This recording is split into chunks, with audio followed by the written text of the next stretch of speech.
Welcome to the Out Agenda, coming to an archive.kpfk.org. I'm Rita Gonzalez. Well, we have another segment of Radio QGLU for this month, and our guest is Josefina Lopez, the author of Real Women Have Curves. So here's Radio QGLU.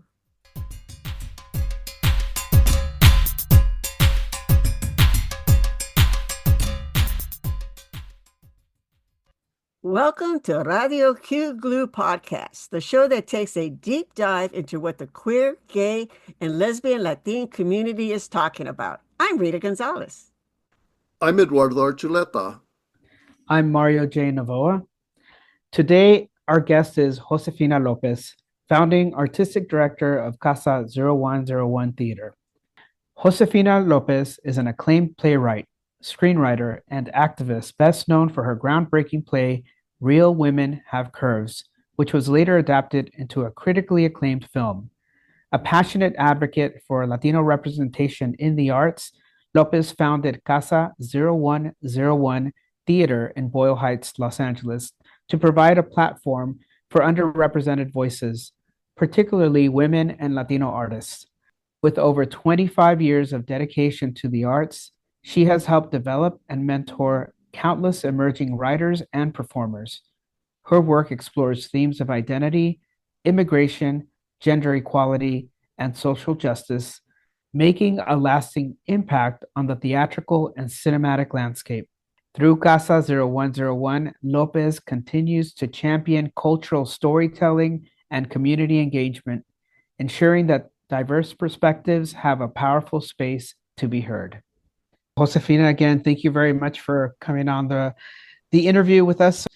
First question I have for you is, what inspired you to become a playwright and storyteller?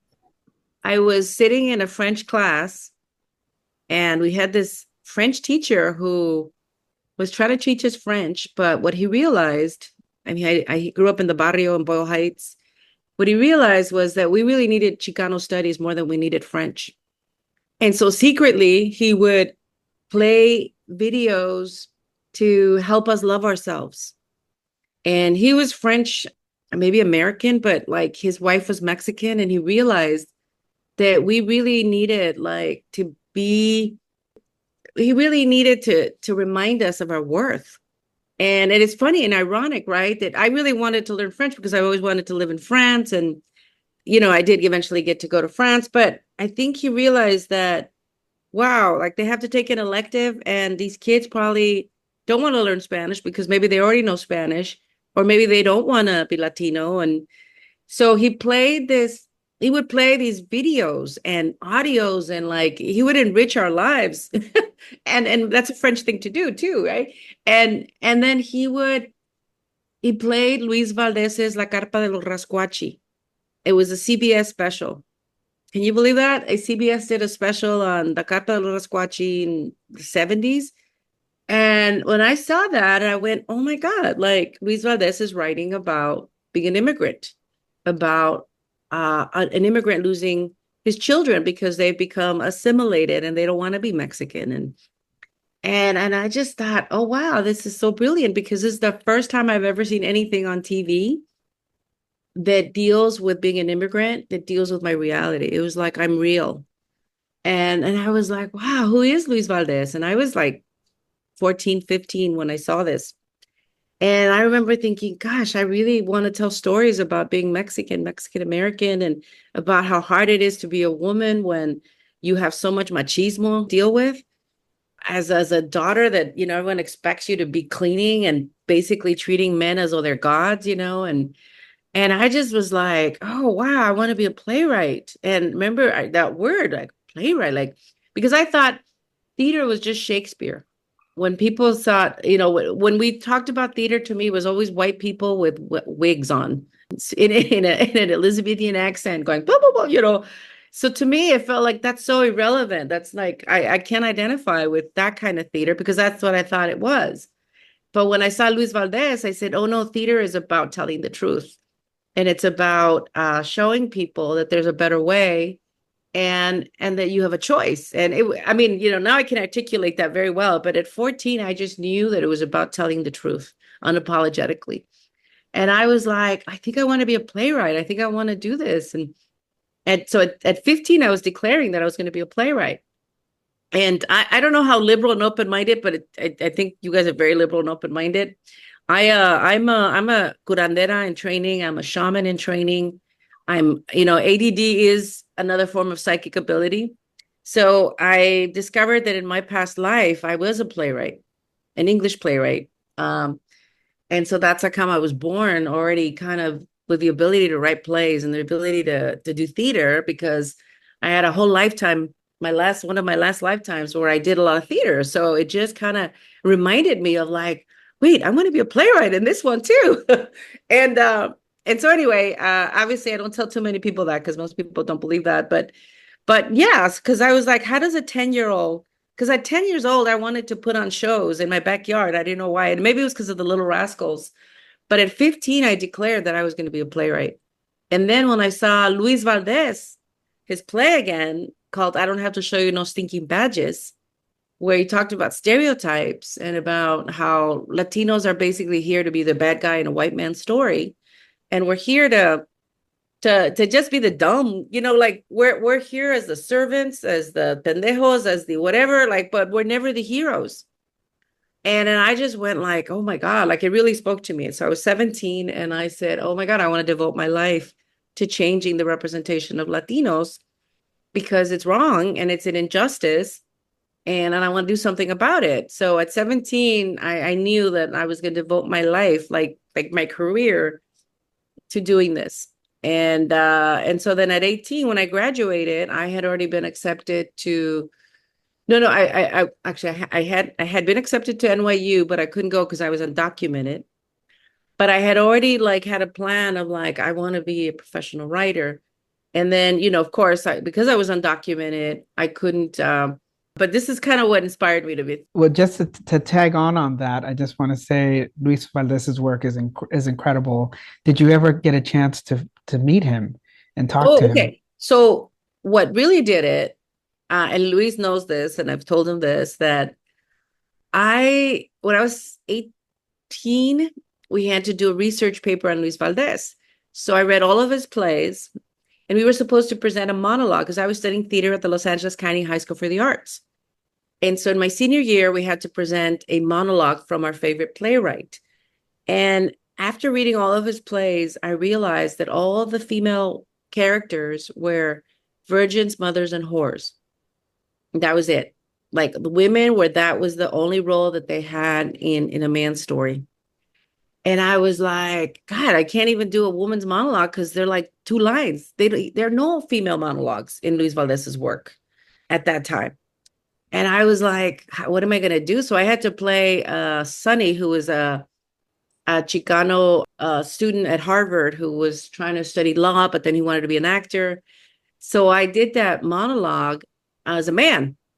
But it made me realize that I said, why doesn't he have good monologues for women?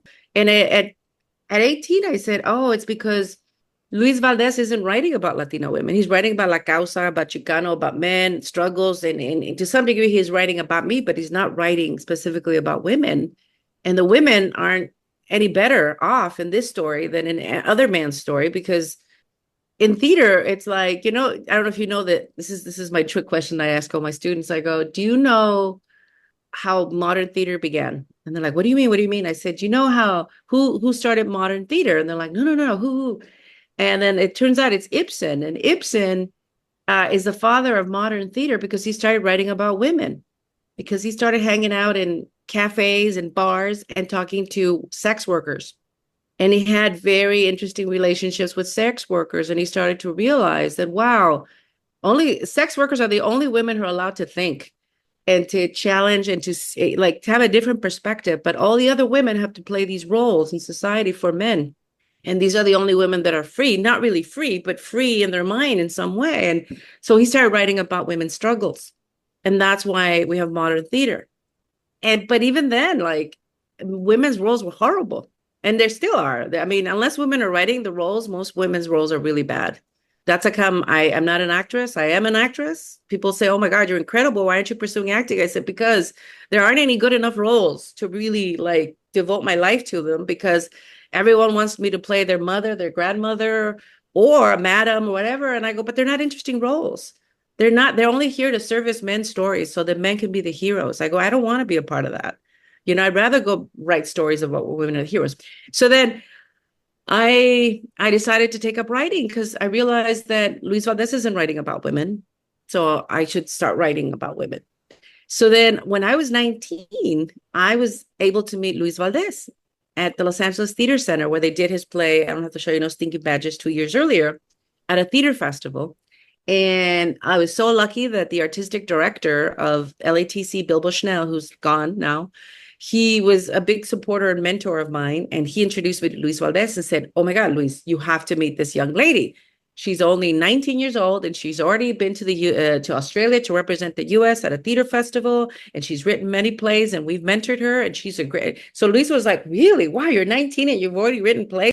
So then he said, send me your work. And I was like, oh my God. Anyway, I did. And I never expected to hear back from Luis Valdez. And like a few months later, I get a call from a director that says, who told me, Luis Valdez loves your work and he wants to produce your play at Teatro Campesino. And I'm like, oh, okay, really? And I didn't believe her at first. I was like, yeah, people are talkers, right? So, and then it turns out she said, oh, do you have another play? And I said, I do, actually. I just wrote a play called Food for the Dead, which is about a family who discovers that their son is gay because he announces it because he's going to marry his white boyfriend partner and on Dia de los Muertos, Halloween, kind of. And he goes, oh, wow, send it to me. So then I sent it to them. And then anyway, so yeah, I met Luis Valdez, and then I got to meet him again at Teatro Campesino, maybe a few months later. And I was like, I can't believe like Luis Valdez like really connected to my work. And so I do feel very connected to Luis, because I was very fortunate that in the beginning he was a supporter. And the fact that I loved his play, that his play changed my life, and that here he was like producing my plays at Teatro Campesino was just life-changing. Huge fan of Real Women Have Curves. With that said, Real Women Have Curves has been a significant cultural impact on the community. What was your creative process in writing it? So I was undocumented, and I couldn't go to college the first year, even though I got into NYU. So during that year, I worked at a dress manufacturer as a receptionist. I worked at McDonald's, and I didn't like it. And my sister needed workers. And I said, oh, I'll go work at the factory because it's my sister. It doesn't have to be so strict. It's whatever hours, because I would get paid by the hour, but I could decide my hours. And so I said, okay. So when I was in the factory, I had this incredible experience where I saw the incredible sisterhood of women and the camaraderie and the bonding. And the thing about it is that even though it was really hard work, and we were in East LA in a tiny little factory, it was just a retail space that you rented that you turned into a tiny little factory. And we were right next to the housing projects, Estrada Courts. And it was not the nicest place because there were a lot of cholos, homeless, drug addicts, it was a mess, right? But inside that little factory, we laughed so much. Like we were always laughing and telling stories and joking. And so the irony of like a very bleak background, but inside we were these like really happy ladies, working really hard, but just having, laughs and laughs, and we would tell stories. And so every day, even though I knew it was going to be hard work, I would just think, oh my God, what stories are we going to share today? And then my sister, so a lot of the stuff that's in the play is in the factory. It really did happen. Like we lived by the radio. The radio was all the TV, all the shows were like, we would have like our morning day. We're like, oh, now this show comes on, now that show comes on. And we would hear, and there was always these competitions. So it was always like, llama, for the free Rosca de Reyes, for the free concert ticket. So we would always be sewing her, and then, oh my God. And then my sister would run to the phone to try to get in. And then one day when my sister, she was in love supposedly with the guy next door, who we called it Tormento, who ended up being like a no good guy. Anyway, so she read this poem. She got on top of a bucket and she started reading this poem. And I said, in that moment, like the factory was transformed to a cultural center where she was doing poetry and we were there. And it just, I remember thinking, oh my God, this is crazy that here we are, these seamstresses, but we're having this incredible experience. And I just would laugh so much that I thought, I'm sure people would feel sorry for me knowing that I'm in this tiny sewing factory in East LA instead of at Yale with my friends who went off to college who were all destined for greatness because we were in AP English. And here I am. And then I thought, no, but I'm having such an amazing experience, an education about who women really are and women's worth. And it was such a feminist cultural experience that I was like, oh my God, people need to know this because nobody needs to feel sorry for me or for us. And also I felt like, no, this is an incredible moment because I just got my green card. Every woman here is getting her green card. And what's so funny is I really have to give my mother the credit because my mother's also a very good storyteller. She's passed. She said, my sister was the last one. She was the boss, and my sister was the last one to get her green card because she had a lawsuit and she was kind of in a financial mess, even though she was the boss. And my mother said, "Oh my God, wouldn't it be funny if the migra came and instead of taking like the employees like they usually do, they take the patrona?" And we all broke out laughing, laughing. And I remember thinking that's such a great plot for a story. My mother just gave me the plot to Real Women Have Curves. And I said, oh, yeah, because I wanted to write about being undocumented, but I didn't want to write a drama or a tragedy or have people feel sorry for us. I wanted to show the irony of like the American dream, too, that my sister is the boss, yet she's undocumented and all her employees have to hide her, and we just thought, oh my God, that's such a great like idea. And so then, so that's where it started. But after I left the sewing factory, I got into a writing workshop, Maria Irene Fornes playwriting workshop. And I got to go work with this amazing feminist lesbian playwright in New York City through the Intar Theater Company. And so I went there for 6 months and then I wrote the play. I wrote the first and second draft and I had a reading and that's kind of what started it. And it was wonderful. And immediately when I did a reading, just a few scenes, people said, oh my God, this is so funny because this is how women really talk.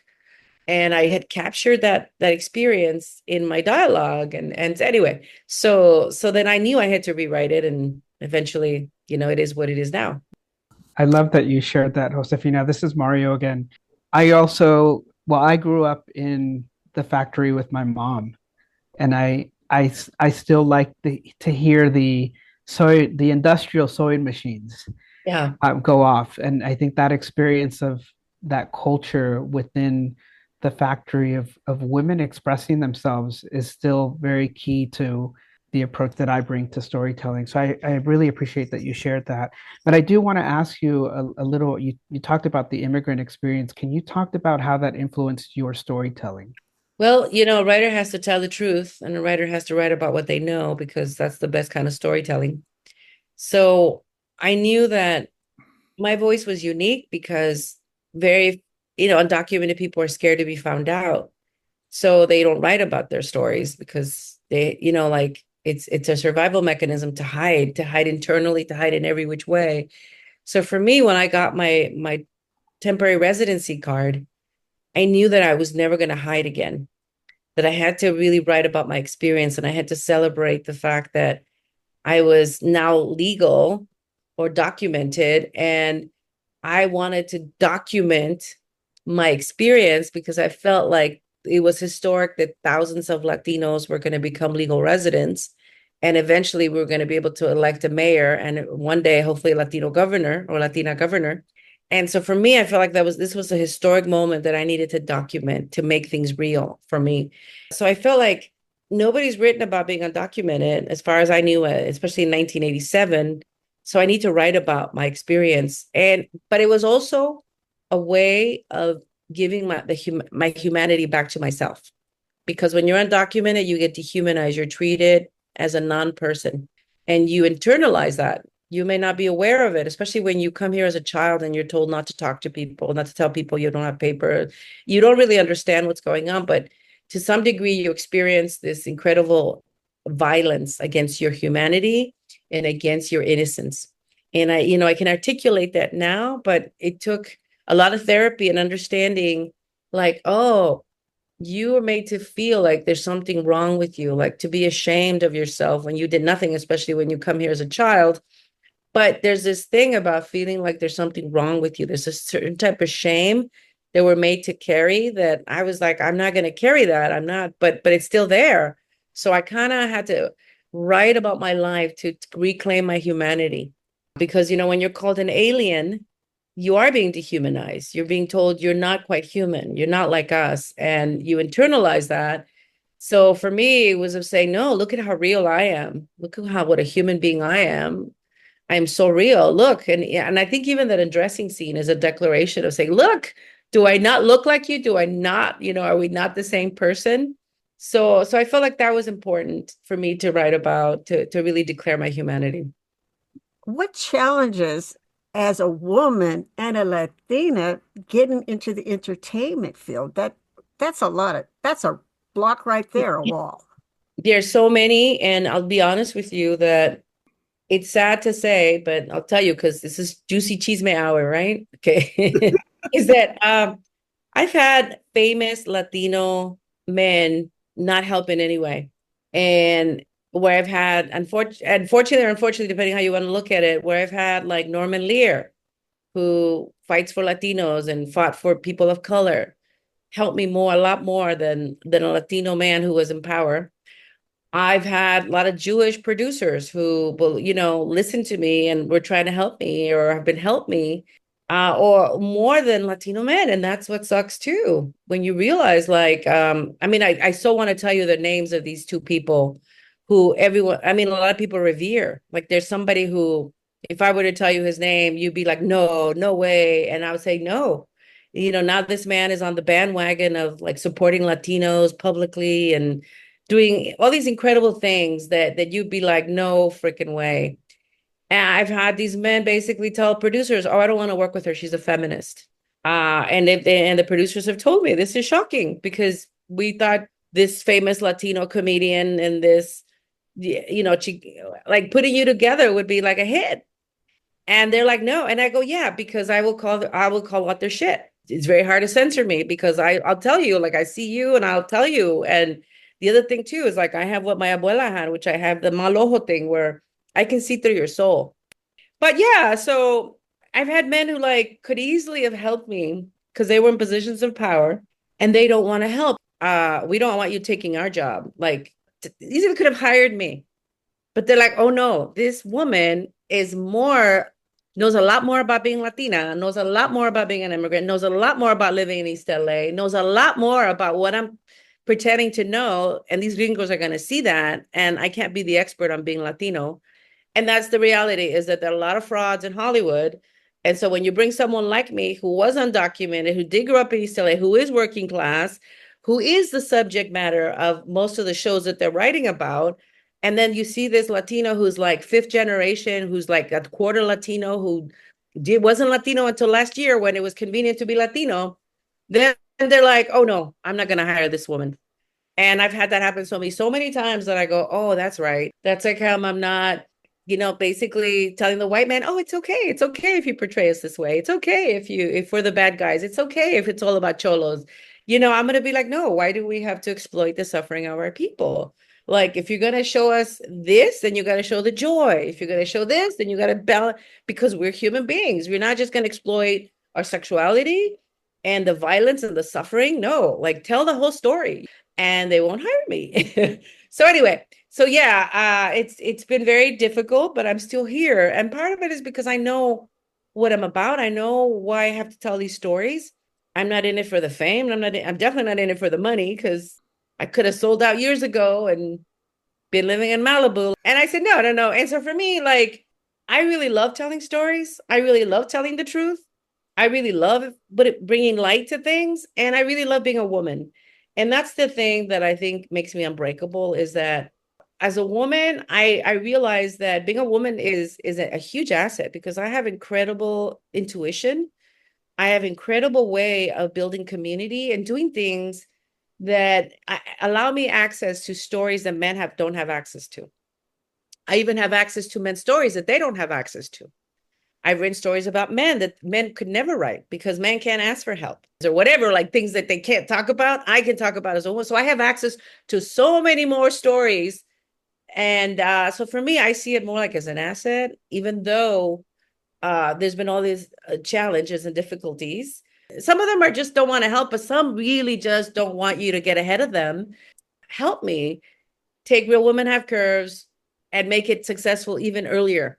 And so oftentimes men will just like try to step in because they're like, no, because if you get ahead of me, I feel like such a loser. And I go, look, I'm not here to make anybody feel like a loser. I'm here to be true to myself, to honor all the gifts that God has given me, and to inspire other people to pursue their dreams.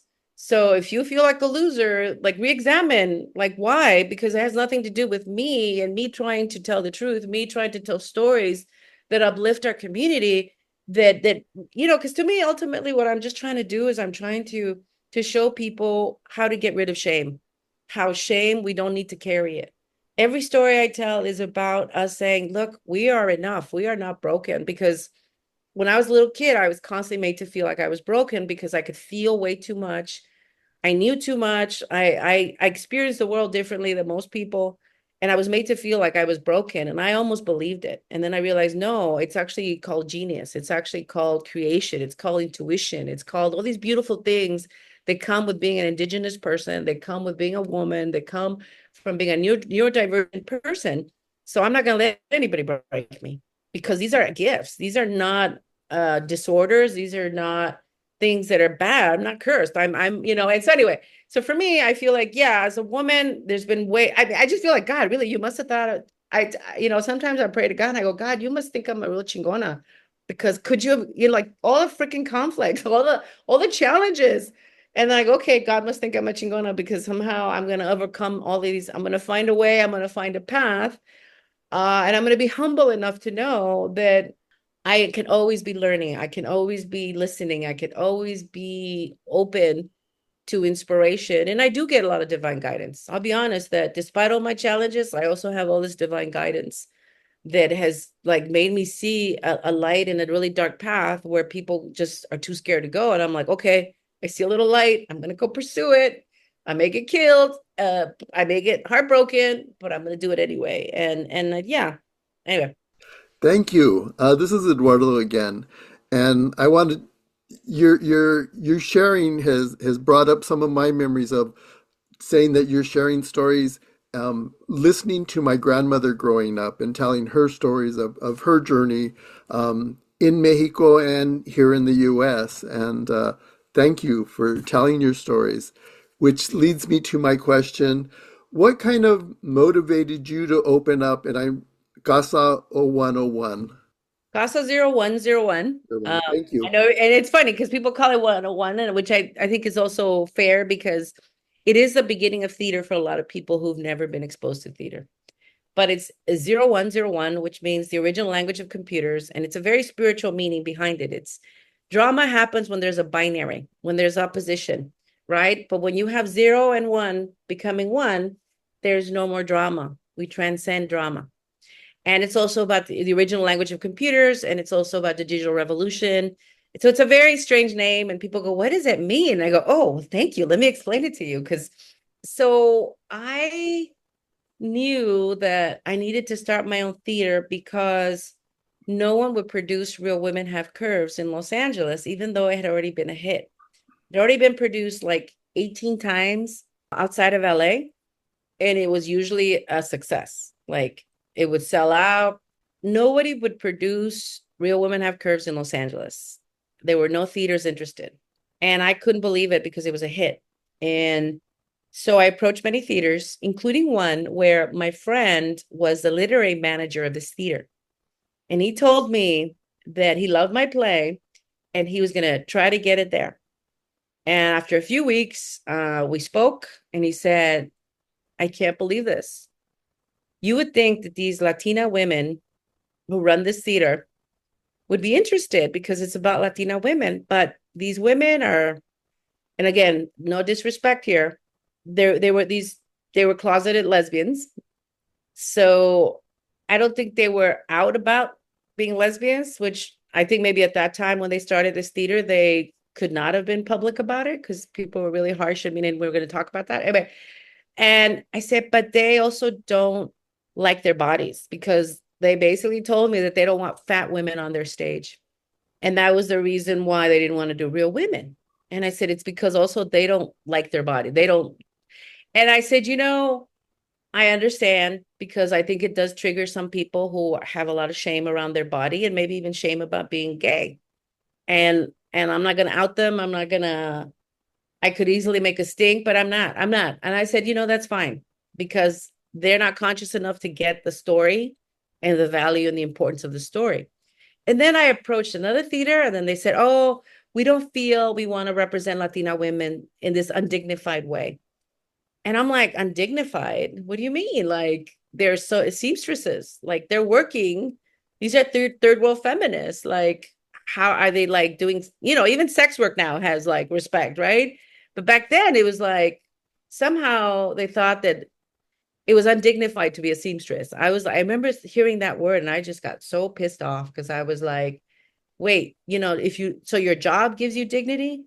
I said, what if you lose your job? Do you lose your dignity? I said, no, dignity is the one thing no one can take away from you. Dignity is what you bestow on yourself. This is one thing that they cannot break you when you have dignity, when you hold on to that. And then I submitted it to this other literary manager at this very famous theater who will probably one day present the musical version of Real Women 20, 30 years later. So this is the part where I get to laugh, right? But I got a letter saying that he did not care for my Chicana diatribe, that he was very he just went on. And I have the letter because I want people to see this letter and I want to frame this letter once Real Women Have Curves hits Broadway to show writers that you could be writing something that's so edgy and so, ahead of its time. But when people don't get it and they don't have the consciousness to get it, they will say that this is dirt, that this is bad, that this is bad art, right? They're just not in the mind. Their mind is not open enough to get it. And then sometimes that's how come I often don't take things personal because I've been called crazy so many times by people whose minds are so small. And I've had to say, okay, wait 20 years. And I've had to tell people, it's okay. In 10 years, you'll come and apologize to me, which people do all the time. People come and apologize to me all the freaking time, men especially. They're like, oh, I'm sorry. I just thought you were crazy because, I just couldn't believe it, blah, blah, blah. And I'd be like, I know, because, you just can't believe that I'm smarter than you or that I can see the future or I know things because I know things. Because I have this intuition. I say, you just can't believe that I have that because it doesn't usually come in a package like this. So I got so annoyed at reading this racist letter and sexist letter that I was complaining to my friend. And my friend, we were in this leadership class, and she goes, well, maybe you're supposed to do it. Maybe you're supposed to produce the play. That's no one is going to produce the play in LA. And I was like, you're right. I can continue complaining about how racist and sexist and unfair it is that Latinos are the majority in Los Angeles, and yet there are no plays about Latinos at any of the theaters. Or I can produce this play. So I started producing this play using my loans from UCLA. I was going to UCLA, getting my master's degree. And I said, you know what? I'm going to go produce it. And long story short, I decided to produce my play. It was so successful. A producer saw it, and that's how come there's a movie. But it was me deciding that, you know what? I don't want to have people tell me no, because I know these stories are good, because I know my community responds to these stories. Why can't we have these? Why can't we see ourselves on stage? If we can't see ourselves on television and film, we can at least see ourselves on stage. And so I started producing, and I was so successful. And I said, oh my God, what else can I write? What else can I produce? And then I started doing sketch comedy. And I did a sketch comedy show called PMS, the Pinche Mentirosa Sisters. And it was a satirical, show where we talked about how unfair life is, but in a very funny way. We were so successful that I was like, oh my God, what else can I produce? And I just realized, shoot, I need my own theater so I can produce plays year round, not just like every 3 months. And then I saw this little retail space that used to be a bridal boutique. And then I said, okay, let me just start. And I didn't know how to run a theater, but I said, okay, let me try. And luckily, I met the man who would become my future husband, who just happened to be a theater administrator. But I was divinely guided to go meet him. That's another story. I know, because I wasn't gonna. I didn't want to meet him. I was told divinely that I had to go meet a man, and that I was going to be involved romantically with him. And I was like, oh, I'm not going to go meet this man. I'm done with men. But I thought I was done back then, right? And I was told divinely I had to go meet this man, and I said, no, no, no, I'm not gonna. That's it. I'm not getting married again. And then I was told, no, you have to go meet this man at this dinner party because he is going to help you with your theater. And I was like, okay, if he helps me with my theater, then I'll go meet this man. And sure enough, this man was exactly the man I needed, because his talents, his ability, and my abilities and our talents, all our resources, we were able to do this theater. And it was basically like, I want to do a theater where you don't have to be a hot, sexy girl to be on stage. Because the reality is that men want hot, sexy girls. The reality is that, men want to be the heroes, and they need skinny little girls to rescue. And they need all these, like even Anora, like right now, Anora in some ways is that like hot, skinny, like sex worker girl who gets sort of not rescued. She's fighting, whatever, but it's still very much like a guy gets to be the hero at the end. And so men just want this damsel in distress story. And I was like, no, I want to see like women of every shape, size, and color on stage talking about her humanity. And we want to tell the stories of men and vulnerability. And I also, I had written one of the very first plays ever written about the LGBTQ community, about being gay and coming out. And back when I was 18 years old, I wrote this Food for the Dead. And I remember thinking, I also want to do plays about being gay or coming out, or plays that deal with sexual shame, because nobody wants to talk about sexual shame. So I want to be able to talk about what I want to say without a theater artistic director saying, oh, you can't write about that. Oh, we're not going to present that in our theater. Oh, no, we can't do that. Oh, our subscriber, whatever. And so I just said, okay, let's just create this box and then present shows. And then. But I do want to, when you're talking about the show and presenting, doing the plays that you want, but we've talked to some artists, part of Casa 0101, that you helped mentor. So you've helped a lot of emerging artists. Yes, because I realized that, I was lucky that I was mentored by two of the greatest Latino icons, Irene Fornés and Luis Valdez. And I'm probably the only person who had both of them as mentors. So I realized that I was so lucky that there were so few of us when I started. I think I was one of the very few women too, that I felt a responsibility to mentor other people, because nobody had shown me the path. I had to create my path. I mean, Luis Valdez to some degree and Irene Fornés, but so that I was like, oh, I always want to make things easier for everyone. Like even right now, as I'm training as a shaman, and I've spent so much money, so much time. I said, how do I teach everybody this for very little, so that it's not exclusively, because every time I go to all these trainings, it's only white rich people who get to do these trainings. And I go, oh my God, like the people who really need it because they've experienced so much trauma don't have access to this knowledge, techniques, information, because they can't afford it. So for me, it's always about, how do I give it to the people?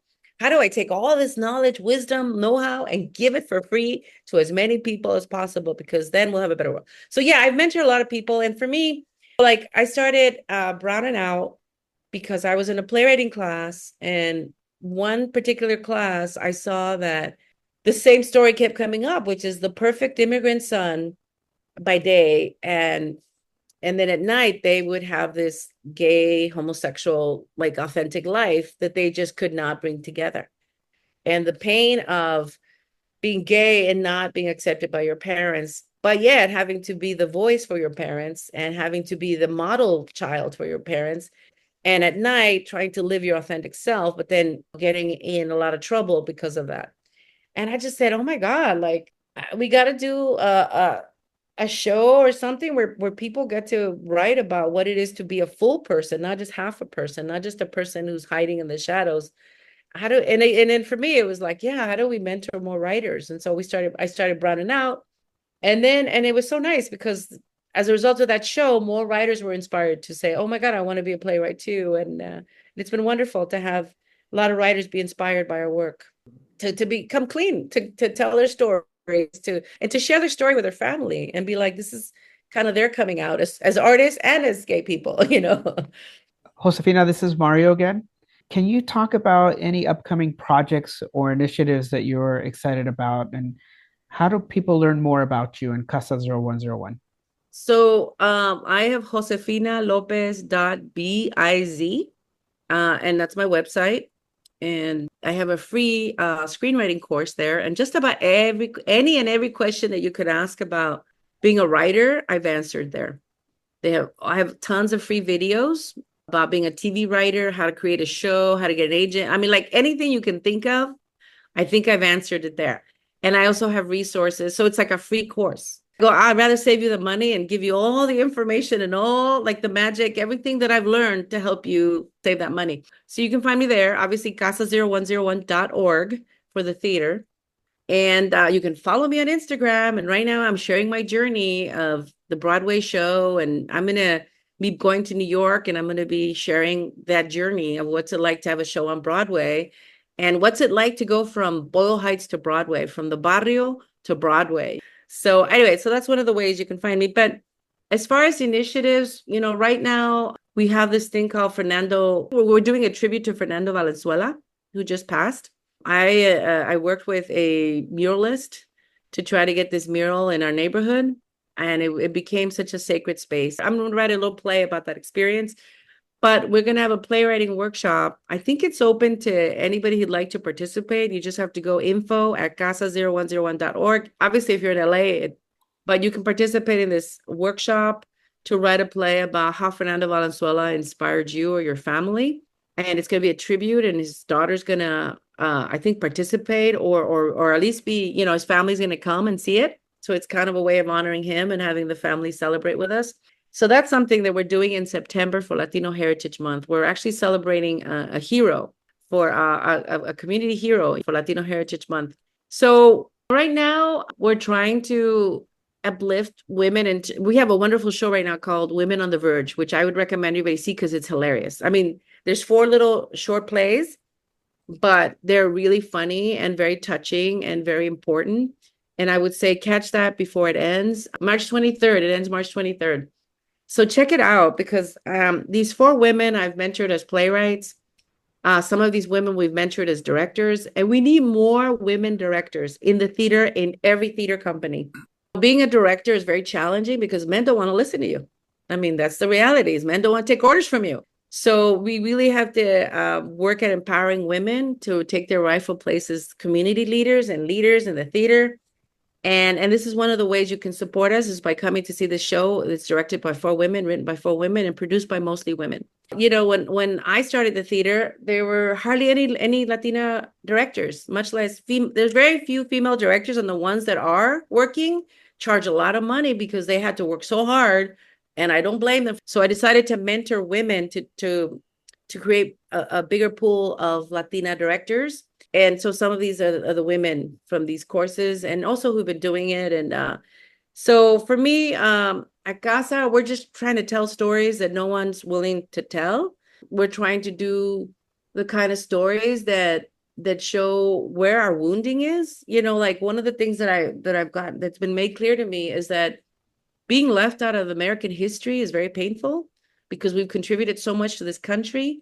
And we need to acknowledge our contribution, and also the wounding and the hurt that our community has, because we have been made to be invisible. Like despite being the majority in Los Angeles, we are constantly made to be right now, especially, we're made to feel like we're replaceable. We're not even human. Like, it's just such a horrible time.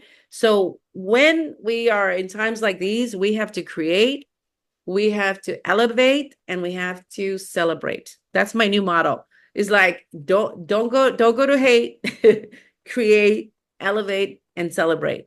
And that's the way we're trying to do it at Casa, is saying, no, you know, we're going to celebrate the fact that we're immigrants. We're going to celebrate the fact that we're women. We're going to celebrate the fact that we're LGBTQ, because that is a source of strength, not a burden. And so that's what we're doing. We're just telling these stories that need to be told, so the truth gets out. We want to thank Josefina Lopez for today's interview. You can find out more about Josefina Lopez at josefinalopez.biz or Casa01 at casa0101.org. And you can find out more about our Radio QGLU podcast at qglu.buzzsprout.com. I'm Mario J. Novoa. I'm Eduardo Archuleta. And you can like us on our Facebook page or email us at theoutagenda@gmail.com. I'm Rita Gonzalez. Thanks for listening and have a wonderful week. And remember that being out is the first step to being equal. Now stay tuned for This Way Out.